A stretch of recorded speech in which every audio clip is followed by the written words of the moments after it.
Sunday morning, rain has fallen. I don't know the rest from there. You're Jared in the chat, early gang. Joey BK, what up? What up? Appreciate you, Joey. I seen you just went back and watched the last episode. Now we're about to hit y'all with a new episode. Rahala88, why you always talking about working, bro? Why you always talking about getting paid? We told you this isn't our whole time, like full-time job. Like, we don't really get paid off this. We're Nets fans. If anything, right? If we were getting paid off this shit, like, come on, bro. working working on a Sunday, Rahala says, better get paid double time. Nah, the reason we're rocking on a Sunday, Alex first suggested it, and I am working on bringing in guests. And Mr. Superfan, BK Block, Brooklyn Brigade, also a Liberty fan. Mr. D. Barrick, Doug Barrick was able to join us today. I saw him at the Nets-Knicks game earlier in the week. So without further ado, Talkin Nets 2-2 and a 5 on a Sunday, way before the football starts. Keith McPherson, Double A, and Dougie B. Let's start that show right now then.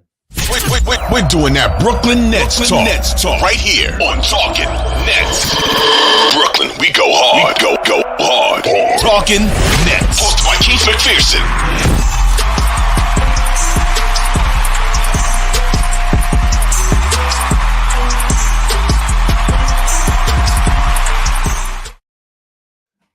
Yes, sir. Welcome back to Talkin Nets. 200 and a quarter on the road to 250 episodes of Talkin Nets. Me in Jersey City, Alex in New York City, and Doug Barrick in Brooklyn. Nelly, what up? I see you back there. Nelly just said, hold on. Don't shout me out. You don't know my whereabouts. I don't want you doxing me on this live stream. Good morning. How are you guys? Doug, bring you in first. Doug has been on Talkin Nets before, and Doug is back for this season. Thanks for having me.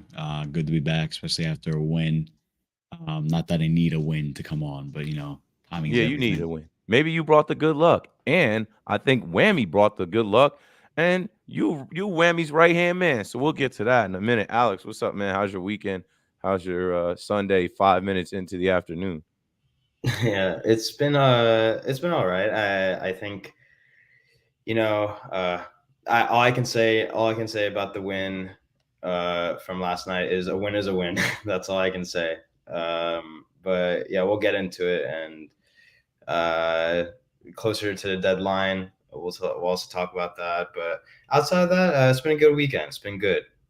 Trade Spencer, trade Dorian Finney-Smith, keep Claxton, and wow, what a difference makes when Cam Thomas is in the starting lineup. We'll get into it. Let me retweet so I can give us some gas out here. Boom. All right.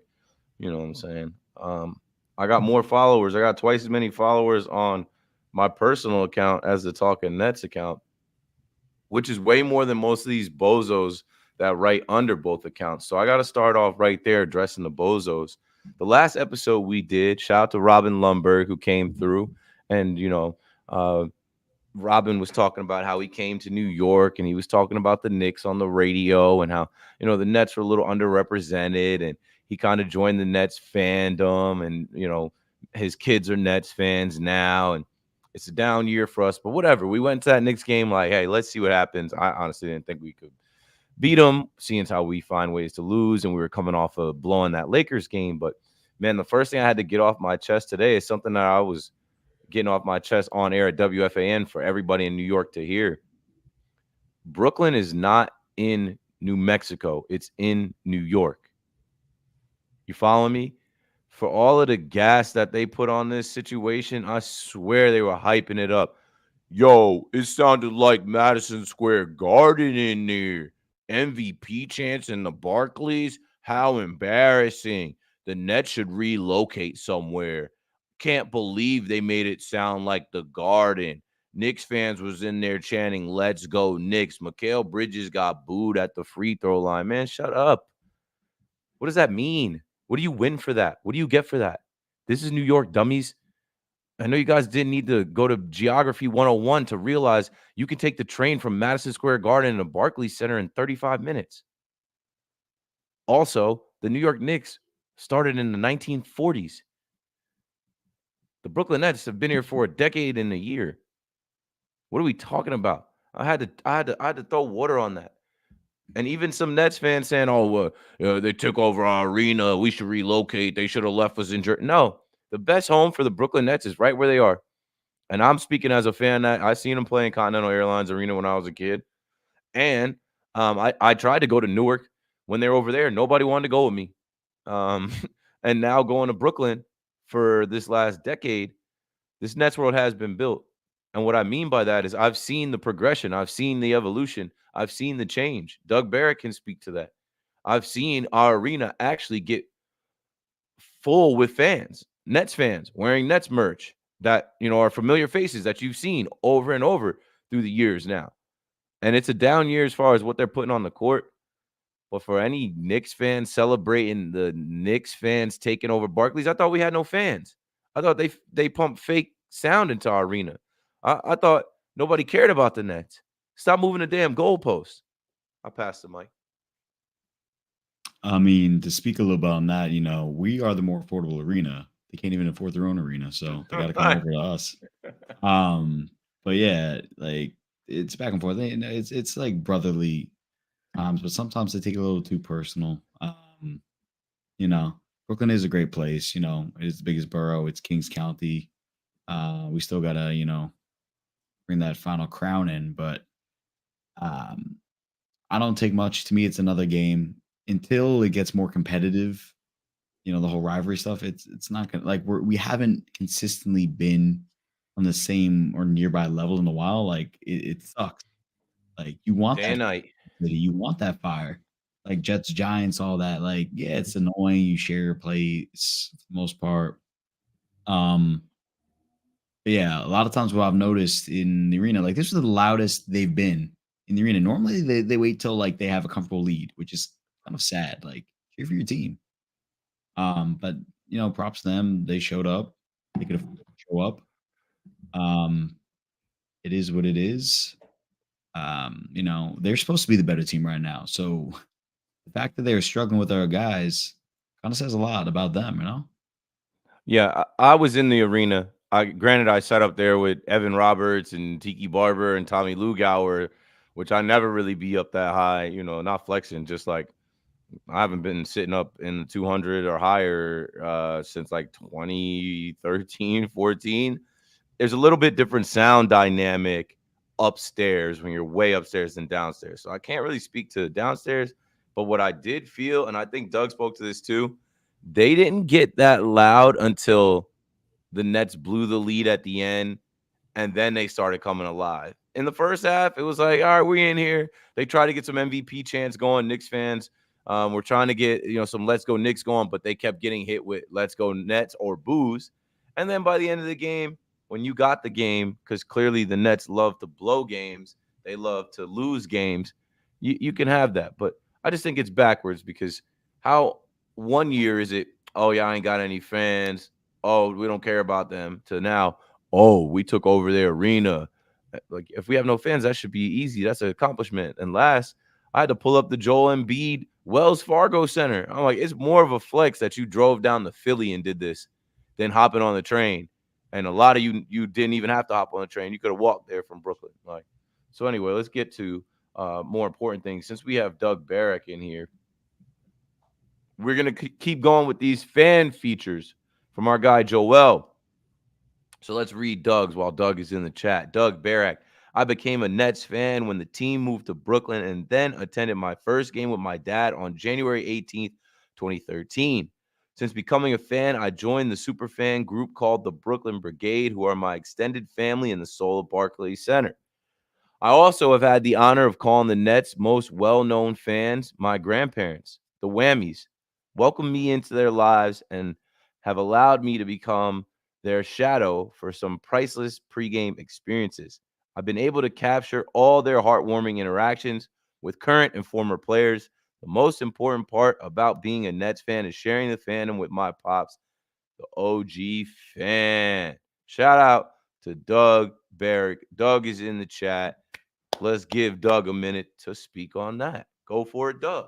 Yeah, no, I definitely appreciate that. My dad, an OG fan, he was around for the ABA. He actually got to win those chips. But unlike Knicks fans, I don't claim that as my own. That was his time. That's about our time.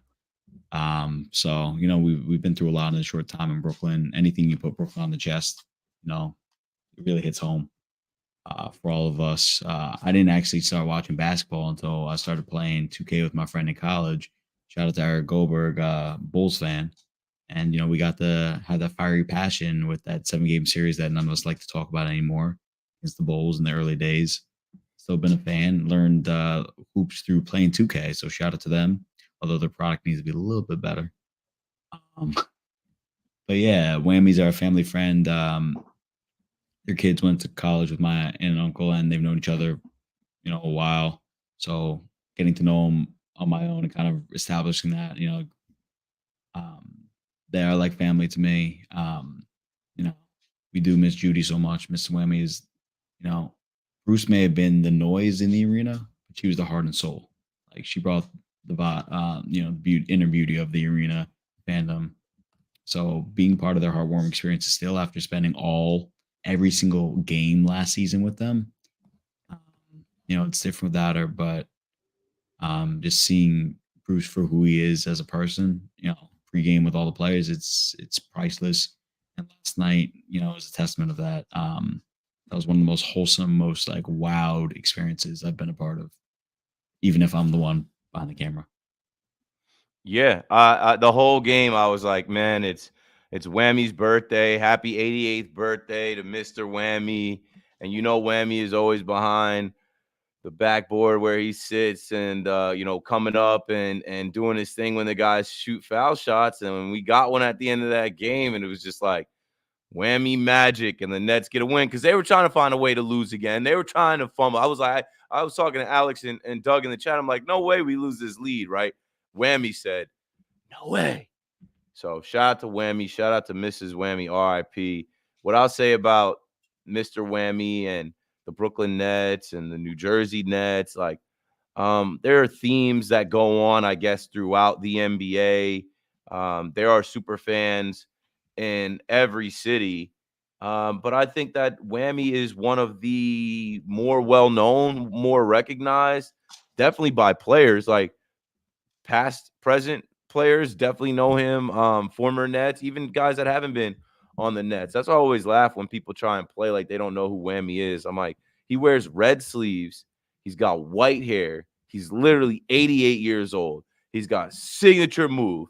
Like, who Whammy is when you see him. If you played in the NBA and you played 1 or 2 games in Brooklyn, Mr. Whammy. So happy birthday to Whammy. Let's talk about the game.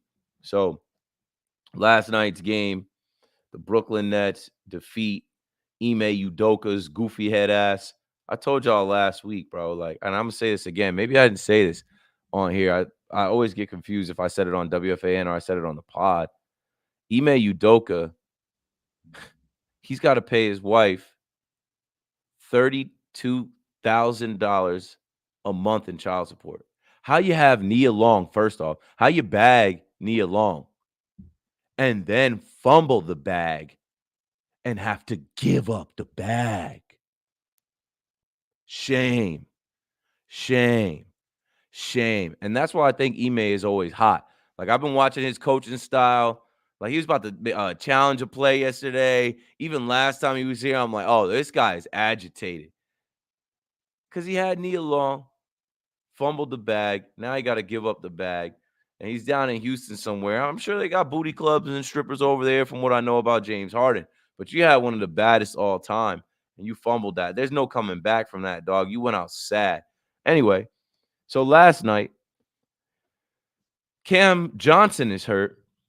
So Jacques Vaughn's hand was forced, which I guess sometimes it takes that, right?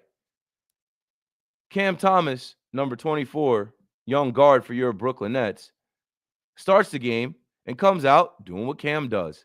Ends up having 37 points. The Nets get a win. So that's another game that's just erasing the narrative of the Nets cannot win games when Cam goes off for 30, 40.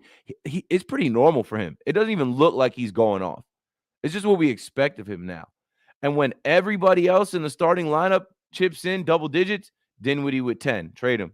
Trade him. Appreciate you, Spence, but whatever we can get for you, you deserve better at this point. Nick Claxton with 10. And also, you notice Nick Claxton, 13 rebounds. I wouldn't trade Clax. I know there's some people saying that.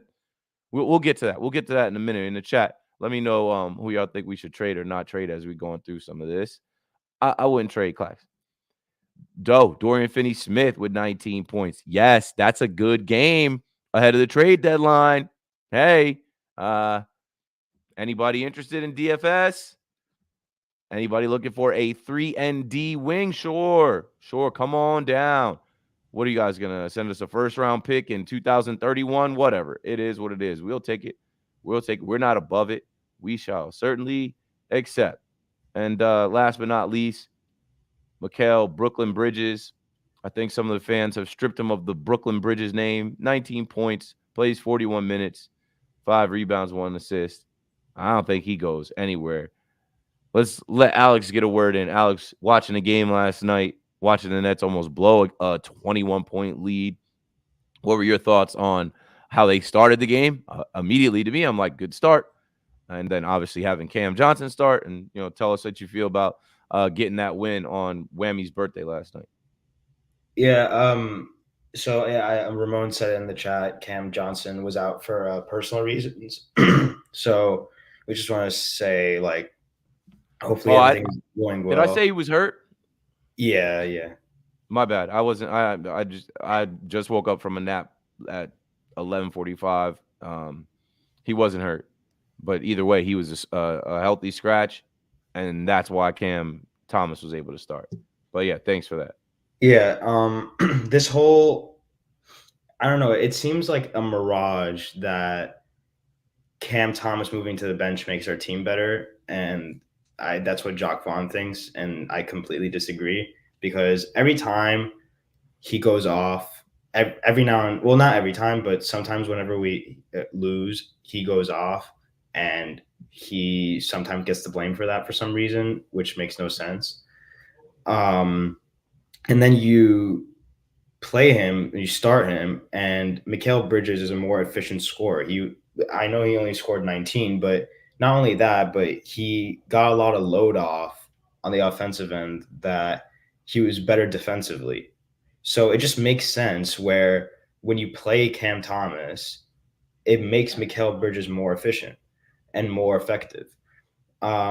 Unfortunately, Dorian Finney-Smith, I think, got hurt. I think he hurt his ankle, and it's going to be tough, because I would like to get a first round pick, maybe a couple seconds as well for him. Hopefully he's not out too long. But with Cam Thomas, he has to start over Cam Johnson. He's just a better player flat out. And, Cam Johnson just hasn't been up for this season so far. I'm not saying that because he was out last night.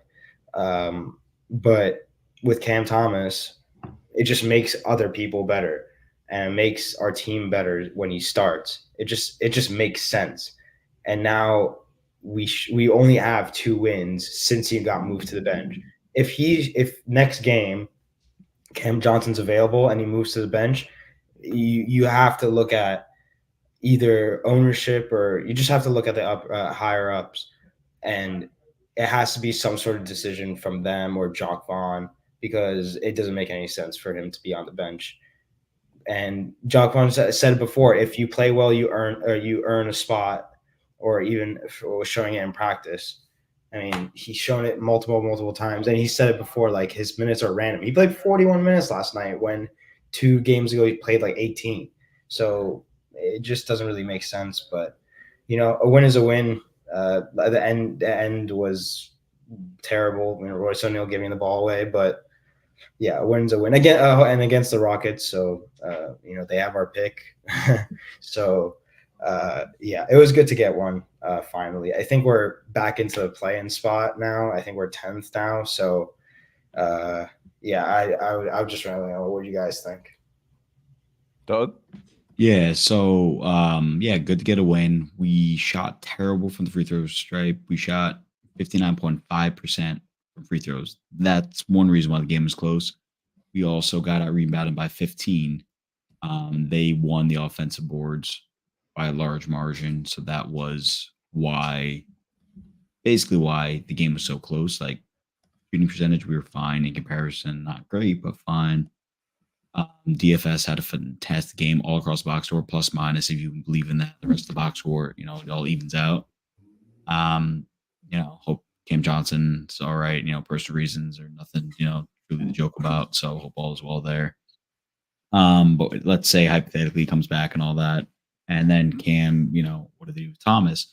The things I've noticed is that Cam Thomas and Dinwiddie don't always have the best minutes together. At least consistently. Then it's like, you kind of need that true point guard, because it seems like Cam Thomas plays well with DSJ, and obviously he plays well with Ben, but we'll see when Ben comes back around. So trying to figure out that ball handling, because Thomas sees the ball in his hands quite a bit, but playmaking, still a thing for him.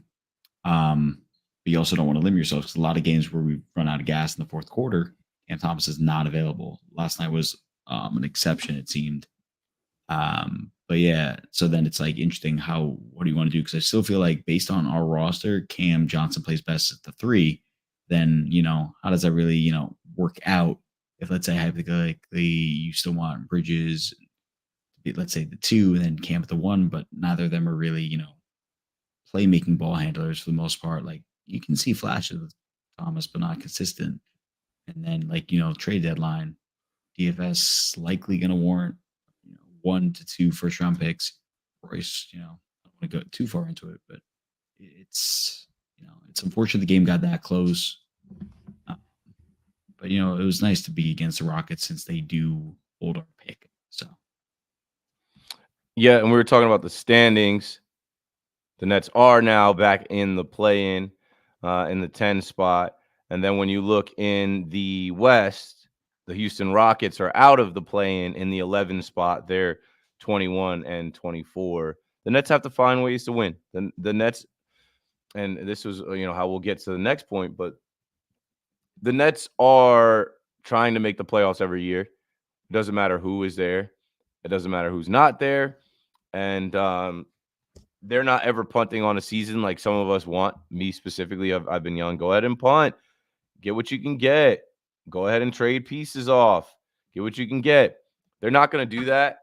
And it's funny that the timing right now of the deadline is a week from Thursday. Thursday will be February 1st. The deadline is February 8th. And we're coming up on it. But tomorrow night, they are anticipating the return of King BS himself. BS stands for whatever you want it to stand for. Ben Simmons had the G League practice with the Long Island Nets, and he's supposed to return. If you look at that second link, Ben Simmons, imminent return to Brooklyn Nets sparks playoff optimism. I saw that on Twitter. I said, optimism from who? Who told you that? Sean Marks? Joe Tsai? I don't think the fans are optimistic. Woj put that out, right? Woj put, after practicing with the Brooklyn Nets G League team this weekend, there's optimism that Ben Simmons could return as soon as Monday versus the Utah Jazz. Simmons has been out with a lower back nerve impingement since November 6th. Fuck out of here, bro. Like, this is what I'll say about Ben Simmons at this point. This is a sinking ship, and the version of Ben Simmons that you're going to get can't do anything to help. A little bit of help, maybe. But if you want to see what he has before you make trades and deals, I understand it. You're paying the man. You traded for the man. That was your own dumbass fault. But here we go with the Ben Simmons saga coming to a theater near you. Brooklyn Nets tomorrow will host the Jazz at 7:30. And we're in this string of home games right now where the Suns will come to town. Y'all can welcome back KD. Everybody show up to Barclays with a brush in your pocket And when KD gets to the foul line, everybody start brushing your peasy peas for KD. Then we just got to slide down to Philly, as I was speaking about Knicks fans taking over Philly, just a hour and a half drive down 95 to face Embiid. I wonder if Embiid punk ass will play this upcoming Saturday. He ducked smoke last night. Then we got Steph and the Warriors, which don't be surprised if you see some Warriors fans in the Barclays Center. I remember them, quote unquote, taking over Barclays Center. And then, oh no, here comes Luka and Kyrie next Tuesday. It might not be a fun stretch of basketball right here, but it ain't been a fun stretch of basketball all year. So we showed you the standings. We talked about last night's game. And before we go to the chat, I just want to let these guys weigh in on upcoming games: Jazz, Suns, Sixers, Warriors, Mavericks, and the return of BS himself, potentially joining the team Monday night against the Jazz.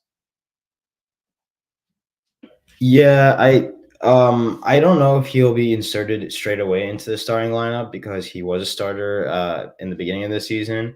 That would be stupid as hell, in my opinion.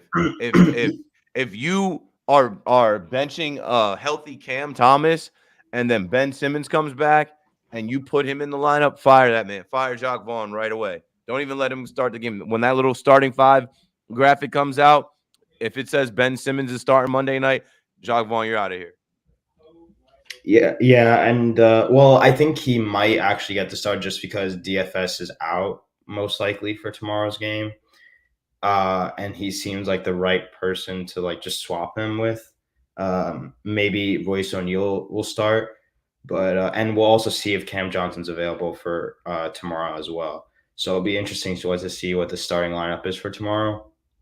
Those 5 games. Utah's been good. They've been on a hot streak. They've been pretty hot the last month or so. It'll be interesting to see what reaction. Well, I mean, we'll probably record before the Suns game and talk about Katie's return, but it'll be interesting to see what the crowd's reaction will be when he comes back. Will it be boos? Will it be cheers? Will it be mixed? I think it'll probably be mixed. And we'll see what the other games. And I think those are the last 5 games until the trade deadline, and then we'll see what our team will shape out to be like for the rest of the season. For the Utah game, I just want Cam Thomas. I just want Cam Thomas to start for the rest of the season. I just don't want him to go back to the bench. It just doesn't make sense for him to move to the bench when we've only won twice with him on the bench. So, yeah, I mean, a lot of people are probably going to want some. I think actually, I did read Eric Slater speak with Mike Scotto, where he said basically the Nets will make some moves. I'll believe it when I see it, to be honest, because we always, Sean Marks always says during the offseason, we need rebounding, we need bigs. Doesn't get any bigs, doesn't get any rebounding. So it's always like lots of talk, but can they walk the walk? So we'll see what happens in these next few games, and we'll see how Ben Simmons looks. I think he'll just look like the same as he was earlier in the season. So I think he'll bring defense. He'll be rebounding because he was our best rebounder earlier on in the season, and he'll push the pace. But in terms of scoring, he won't bring anything. So that's what I'm expecting from him. Not the highest expectations, but he'll bring a little bit.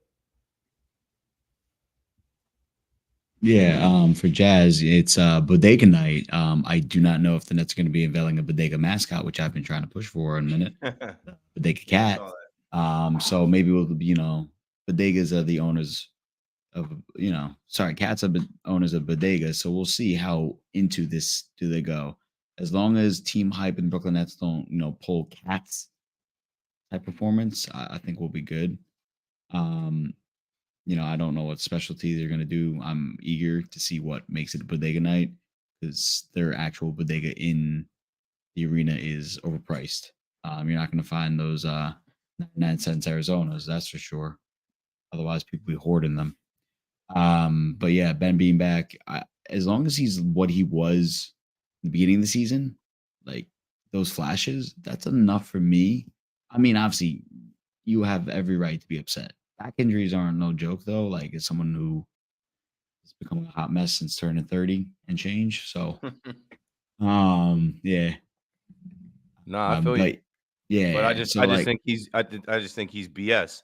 I think he's I mean, I BS don't in know his, what he's. I his don't know what he's about. I don't know if he's truly loves basketball anymore. Yeah, what happened to the whole there's mental so health much thing, doubt. right? We never talk about that anymore. When he left Philly, Clutch Sports and Rich Paul in Philadelphia, they had this whole mental health thing that they used pretty well. How come they don't talk about his mental health anymore? I don't hear any articles. No beat reporters tried to interview this man, say, hey, how are you doing, Ben? How's your mental health now?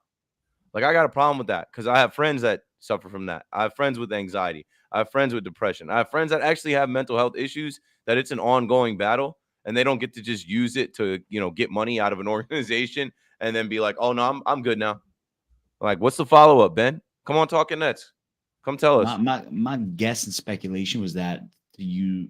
I don't know. I mean, regardless of how it actually Moving is, out of the Philadelphia area cured all of that up, I guess, because he doesn't have to my worry about anybody in speculation New of why York, Clutch and Brooklyn. all that would do that, regardless of if he felt it, is the money. The money was the biggest thing. Like that's That's why I what I had said. yeah. So the only But difference with people in the coming real here is world that he's have actually issues playing. like that, Oh, for sure. they can't lean on that to get money.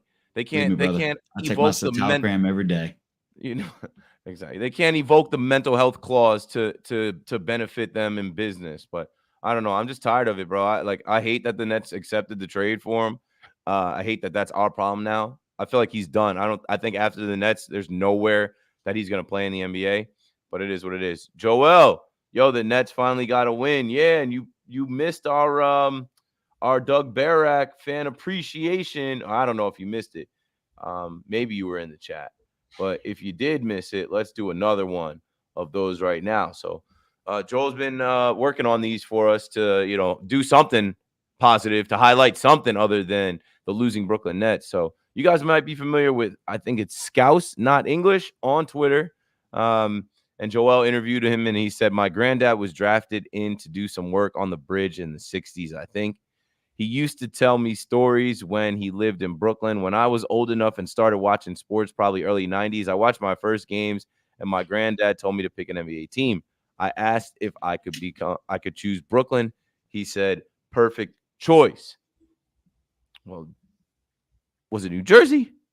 Never mind. Anyway, shout out to Scouse, not English, and Joel putting together these fan appreciation posts. We got one more of those to roll through today. Shout out to Dez.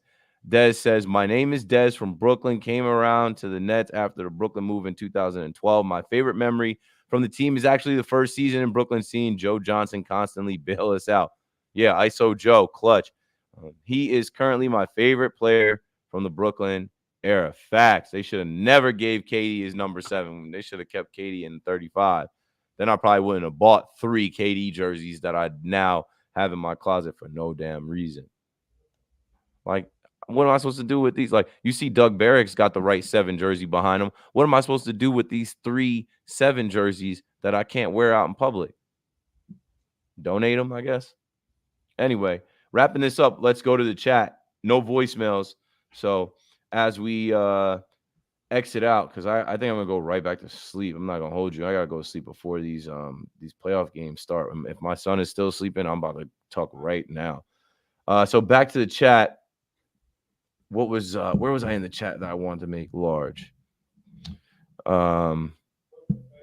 Greg Stat says, Talking Nets, what are the chances the Nets get Bob Myers to be the general manager of the Nets? 0.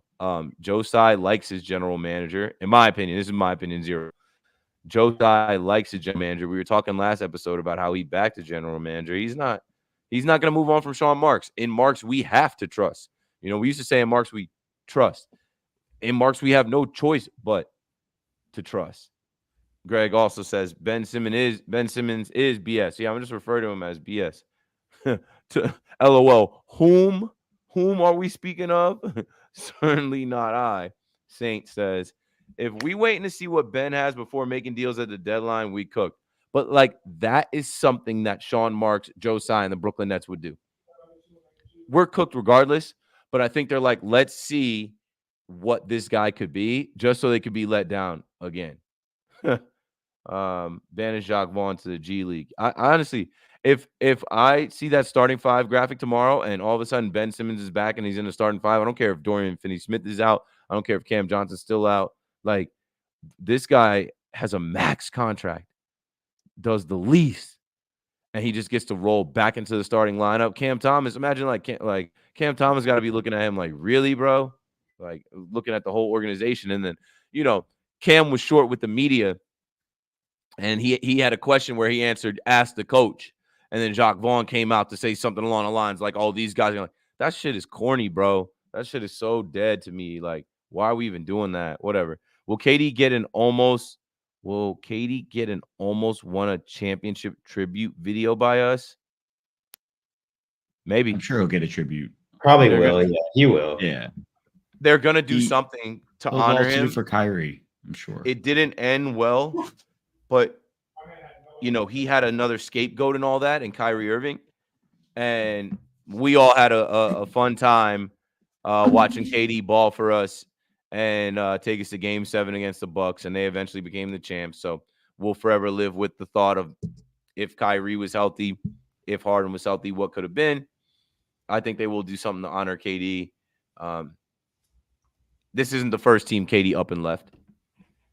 At work, but wanted to drop in and wish you a good ep. We'll listen to that sometime soon. Thank you, Joel. Doug, if you're the GM or the owner, what would you do?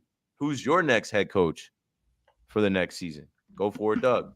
I mean, that's a tough one, because you got to think of what the roster will look like down the line. Like, as much as I respected the idea of giving Jacques his chance, I felt like they gave him too much for a short stint, of what he's shown.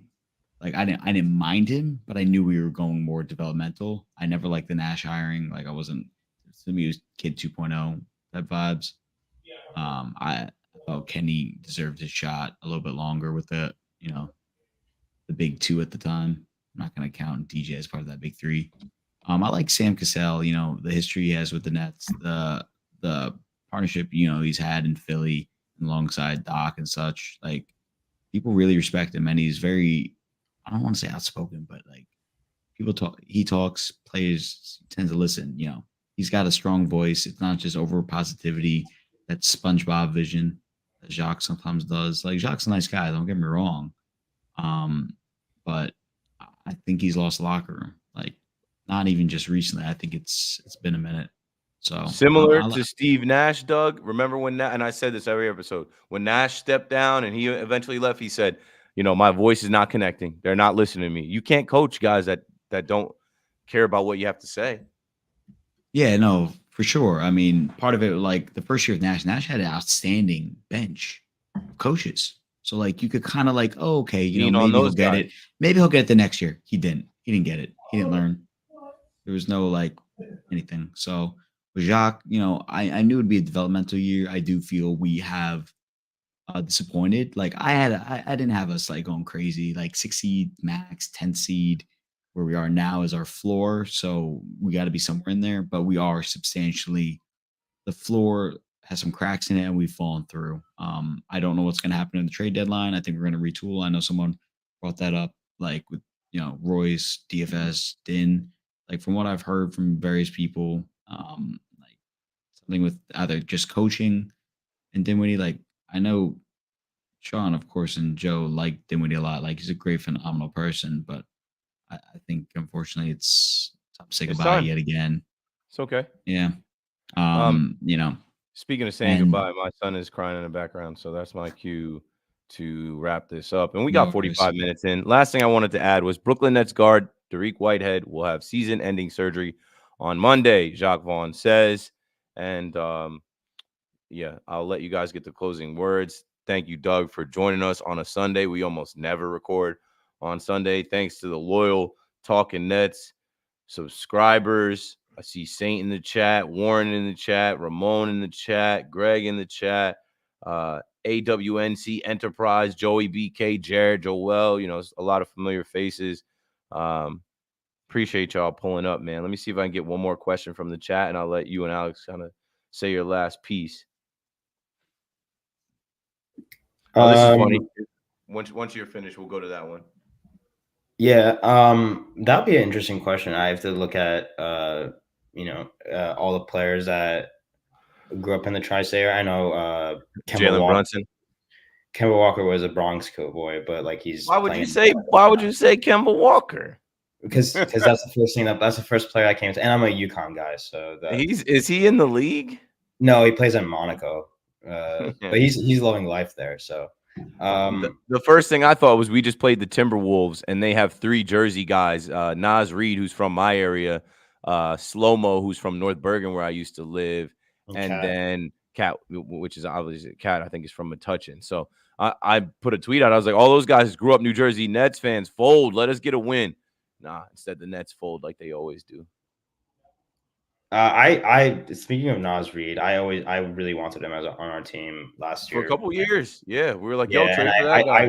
I was shocked how he went undrafted. I watched him at LSU. I'm like, this guy is a late first rounder, and he somehow went undrafted. But I would say that to answer I think Greg put it in the chat where he asked Doug like who would be the next head coach.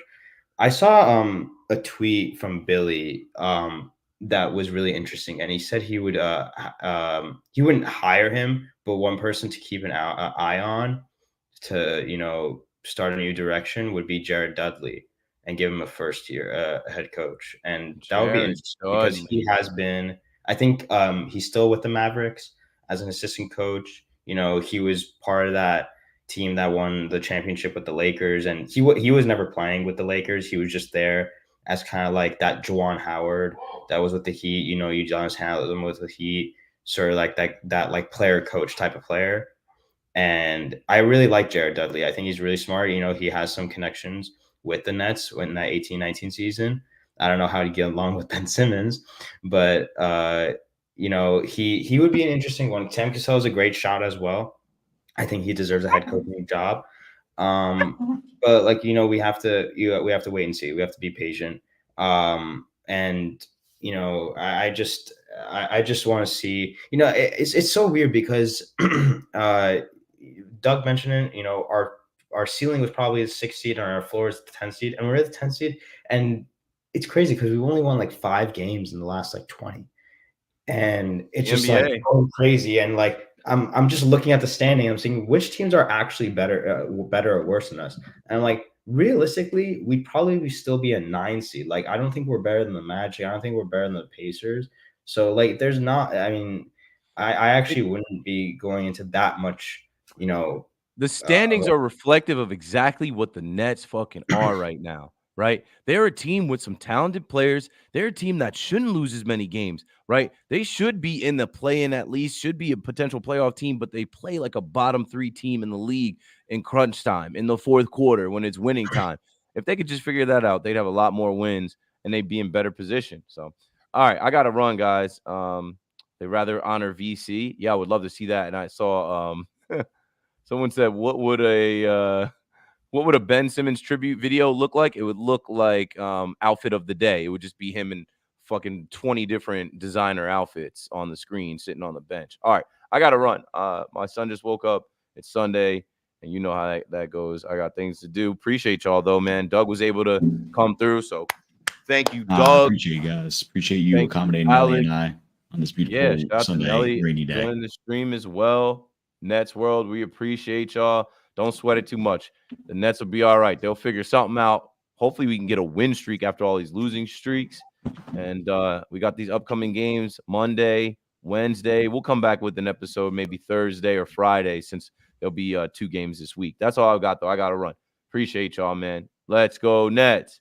Let's go Nets. Brooklyn.